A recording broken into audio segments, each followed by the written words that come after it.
Welcome back to the channel. Don't forget to like, share, and subscribe. Today, we are exploring cinematic tone mapping using color lookup.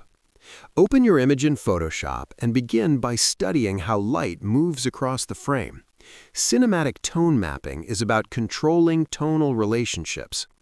Add a color lookup adjustment layer and preview LUTs that subtly influence brightness and color at the same time.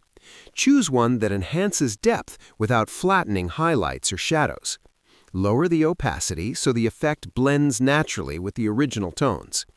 Next, add a curves adjustment layer and gently refine the tonal curve to balance dark and bright regions. Keep transitions smooth